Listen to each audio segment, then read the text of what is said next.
Hello and welcome back to our super mega little spiffy YouTube channel, the littlest biggest spiffy YouTube channel in the whole of the internet. Last week we were a science channel and this week we are a technology channel.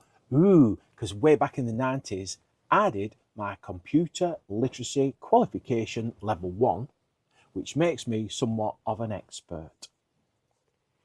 Back in May 23, we did a little vlog about 5 useful travel apps we'd been using. And 2 years on, we found another 10 that we use all the time. Yes, 10 plus 5. So we are using like, I don't know, 20 different apps all the time to make our van life a more efficient and pleasurable experience.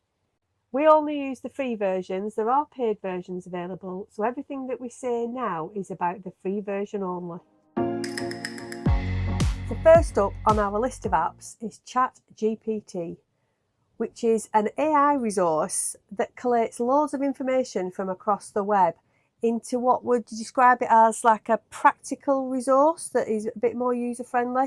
So you can ask it complicated questions and it will pull all of those resources from the internet and give you an answer, and then it will ask you if you want to expand that answer. So I've used it for planning routes. So for example, in Greece, I asked it to plan me a route around the Peloponnese that took me to the 10 best beaches and found me motorhome park-ups nearby. And it was a super resource then to access that information.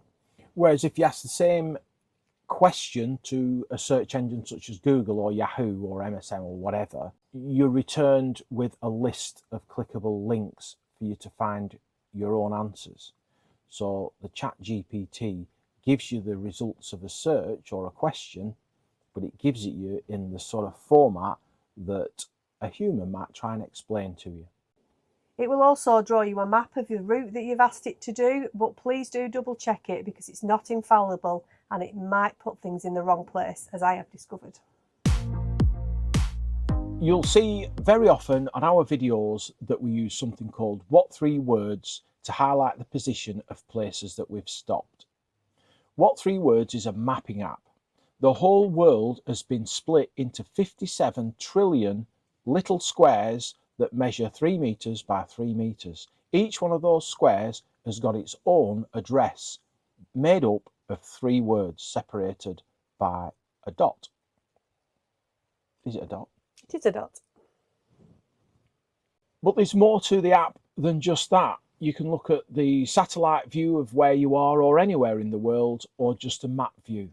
You can tap anywhere in the world, you'll get a 3-word address, and then it's also linked to whatever sat-nav versions that you're running on your phone, such as Google Maps, Apple Maps, Waze, and there are others as well. And a simple click of a button will activate your mapping app and will navigate you to those 3 words. Really, really accurate. You're only ever a maximum of 10 feet away from that point on a map. Emergency services use it and it's used across the world.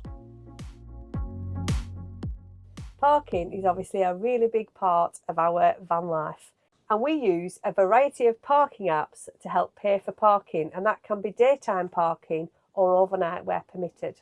And often we don't have the currency or the cash to pay for parking, so using an app that allows you to pay online is a really good option for us. There are a variety of parking apps, and these are used across Europe and the UK, such as My Permit, Easy Park, Ringo, Pay by Phone and ePark. And these often allow you to extend your parking if you have gone off for the day and then realise you've not put enough time on.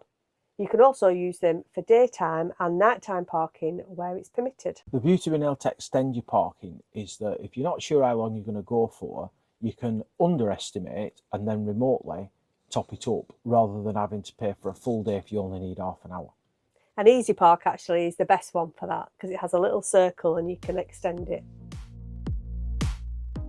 Eating out, museums, diesel, AdBlue, campsites, park-ups and car parks, they're all things that we have to spend money on while we're travelling. So rather than trying to do mental maths, I use an app called Currency. As soon as you open the app up, it draws down via the internet the accurate up-to-date exchange rates, and you can exchange any currency and you can convert any currency to GB, pounds or euros or anything. It's super flexible, super accurate and really very easy, and it just takes that mental maths risk out of working out whether something's good value or not. This next app is the one that we get asked about the most, and it's my favourite. Whenever we do a trip, we always log our journey on TravelBoast. And this is an app that creates a map of your journey from start to finish. You can put in lots of different destinations, and you can even change the little icons so that it matches the colour of your vehicle, or whether part of your journey is on a ship or a plane or a train, for example. The good thing about TravelBoast is that you can either use it just for a short section and really show somebody the route, or you can do it a bit less accurately if it's a longer trip. It can be a bit fiddly to use at first, but once you get the hang of it, it's a really lovely way to share your journey with somebody else. If, like us, you've got a vehicle where the designers chose to put the radio antenna in the wing mirror, therefore giving you horrific radio reception, then maybe you could try UK Radio app. It's a list of British radio channels that use the internet to broadcast, and as long as you've got data on your phone, you can listen to anything you want. So we can listen to Vernon on Radio 2 right across the whole of Europe. This is Pauline and Steve, who've just begun an epic 3-month trip across Europe in a motorhome. We've called it Wilson. We're joined by our good friends Andrew and Jane Sullivan and their border terrier Buddy. We're travelling through 8 countries to get to Greece for some sunshine. We've just left Calais, heading for Luxembourg City today. Love listening to your show whenever we can and wherever we are in the world. Thanks, Vern. That's amazing. When you're travelling, you're obviously going to be taking loads of photos and videos to record your journey. And one of the apps that I've really liked is something called One a Day. And it's just one photograph or a 1-second video that you put into the app, and then it collates it all as a little video you can play at the end. You can choose it to just play you a month, a year, or actually however long you've been using the app for. And I just think it's a lovely way of just having those snapshot memories of that particular day. Our van life experience allows us to explore new places and, of course, find nature, and we love it. And we use an app called Merlin Bird. So have you ever been on a walk and heard birdsong and wondered what it was? Well, Merlin app will tell you. You tap a button, it listens to birdsong, it tells you what it is, and it tells you all about that bird. Cracking little app. It's actually a fantastic piece of technology because when it records the bird song, you get a little graph that shows the frequencies of the bird songs, and it's just lovely to watch it. And then it'll make a recording so that you can listen back to it if you really want to later. Some of us use more features than others. Oh, them Scots owls. If you watched our Lapland series, you'll know that one of the reasons we went there in the wintertime was to see the Aurora.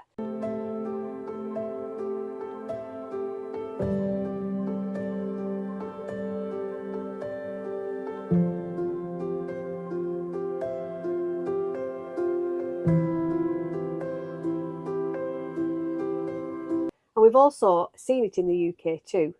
To help us know whether it's going to be visible on any particular night, we use 2 apps. One is called Aurora Watch UK and the other is just called Aurora.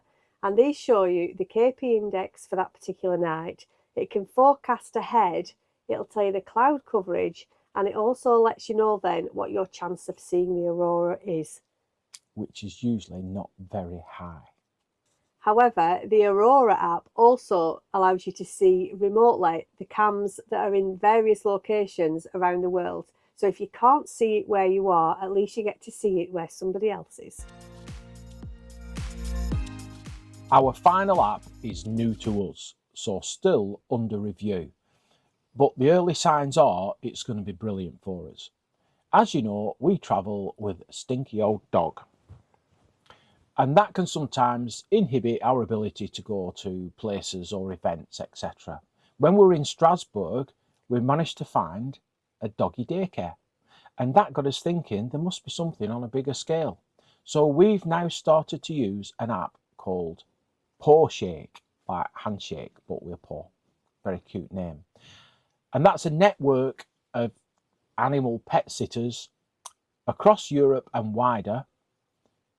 And basically, you pay them to look after your dog in their home, or they'd come to you, I suppose.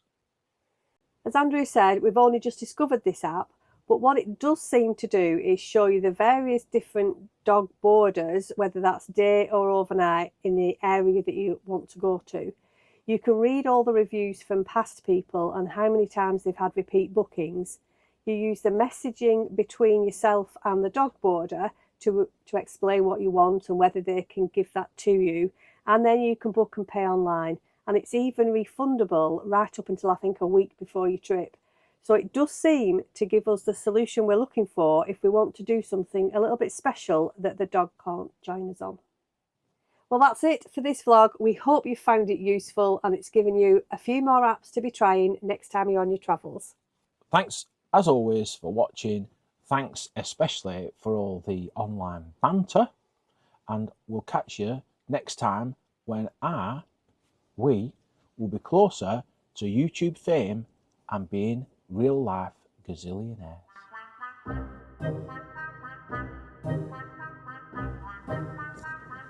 If only we had a little remote control for that. If only. Have we not, Bob? No. Where is it? Why do you always start conversations? I don't know, because I'm not quite ready yet. My phone vibrated then. And for those that don't know what that is, it's an AI-driven... What is it? It's an AI-driven... It's an AI-driven... well...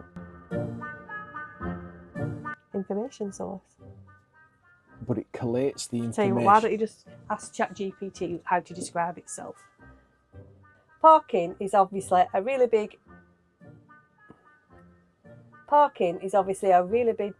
Oh, Right, you rehearse what you're going to say. I have in my head. Part of our van life experience is about... Just 1 second.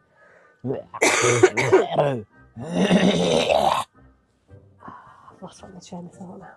And we use a variety of parking apps to help us park. Stop